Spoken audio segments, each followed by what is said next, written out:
All right, you guys talking about how that steam engine wants to be hard to wrap. Well, this is how Jonathan got his Christmas gift.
If y'all didn't read all that letter, you're gonna have to pause it so you can. But that's how it came. But this inside, this cool tube right here.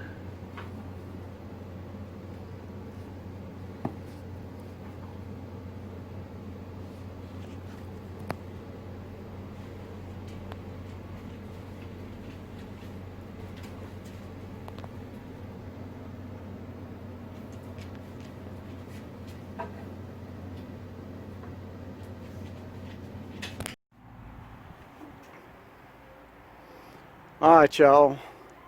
So I promised y'all a story on the steam engine. And if I think most of y'all watch Jonathan's channel, he told the story that his wife bought him this for Christmas. But that was his side of the story, and everybody knows that every story's got more than one side. So I'm gonna tell you my side of the story. We went down there to look at this trailer right here. Jonathan found it for me, and we went down there to look at this trailer, and the steam engine was on it, and he asked the guy about it. And if y'all watch my first video, you can hear Jonathan and the guy in the background talking, and they talked and discussed the engine and the deal and everything. And then me and Jonathan rode back home after I bought the trailer and talked about the steam engine and talked about how, you know, it was made in Georgia and how rare that is to find anything made in the South, and trying to figure out, you know, the real value of the engine. Because I mean, the guy we got it from, he kind of pulled a price out there, not knowing and not really doing any research. And so, you know, we talked about that, and then we got back to Jonathan's house that evening, and he got on the computer and did some research and tried to figure out the rarity of it, and, you know, maybe what the value would be. And we discussed the fact that, you know, collectors aren't really big on collecting big steam engines because of because of the cost of moving a big piece of equipment and stuff. So generally, the larger some of this stuff is, the less valuable it is to collectors because of that. And so we had talked about all that, and then Jonathan also said something about he kind of didn't feel good about spending that much money on something that couldn't make money. So, you know, but he was he really wanted the engine, because anybody that knows Jonathan knows that he loves old stuff and likes to preserve history, and that's one reason why me and him get along so well. But anyhow, so he was trying to justify to himself getting it, and he was contemplating getting rid of some stuff to be able to get it, you know.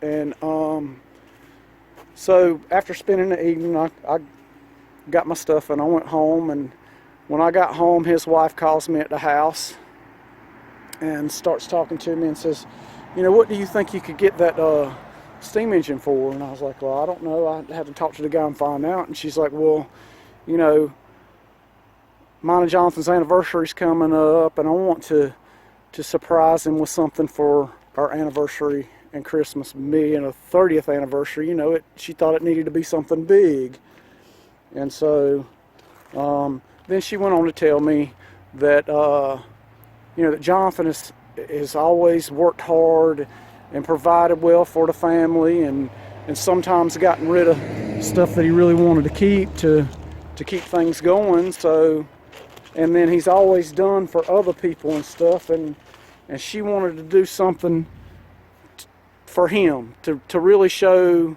him how much that she appreciated him and what she had done for the family and for other people, you know, something give back, you know.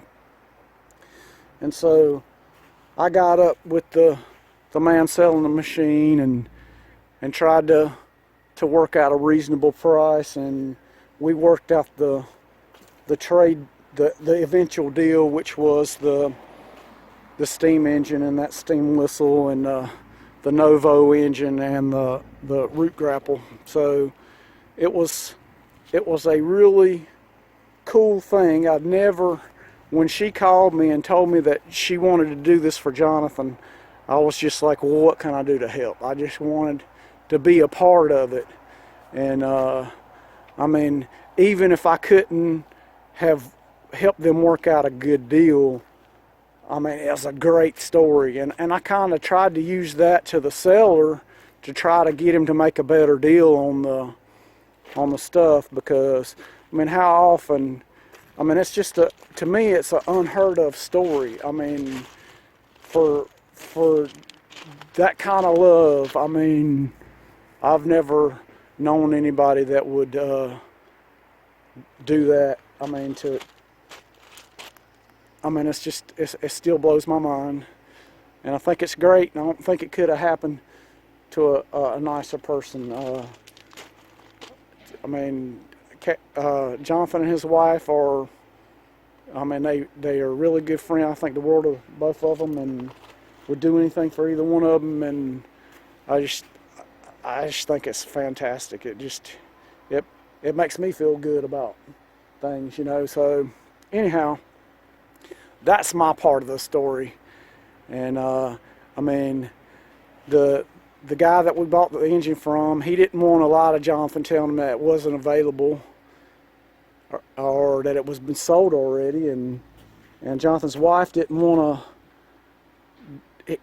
me to tell him that it was sold already, because she wanted me to tell him that he decided not to sell it, but if he did decide to sell it, that Jonathan got first dibs on it. So that way he would think that there will be a possibility in the future. But the biggest reason that she wanted to get it for him is because she knew he wanted it so bad. And you know, it wasn't the actual cost of it or what it was. It was the fact that she wanted him to have it because she knew how bad he wanted it, and that she wanted it to come from him. And she swore me to secrecy. And it was funny because whenever she told Jonathan about it on Christmas, he immediately texted me and asked me why I lied to him. And, you know, I'm the kind of person that, you know, I think honesty and integrity is the most important thing. A man's got his word, and if he ain't got his word, he don't have anything. But this was a different situation. And so I told him that, you know, I was sworn to secrecy, and he's like, well, you know, women will do that. And I was like, yeah, and it was your woman that did it. So anyway, that's what happened, and I think it's just the coolest story in the world. So that's all I got. Thanks for watching.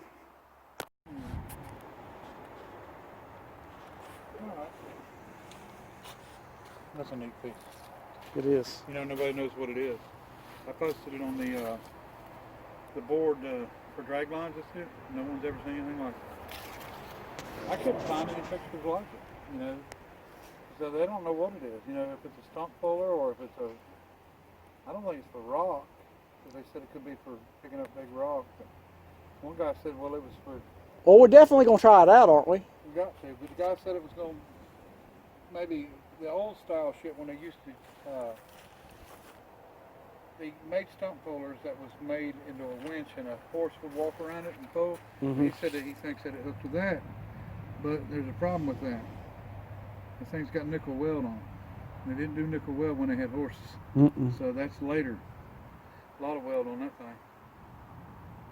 So I don't know, but yeah, I hope to be able to take the wrecker and get it freed up and shit, and then hook it to a little constant. See what happens. I'm on house coming. Yeah.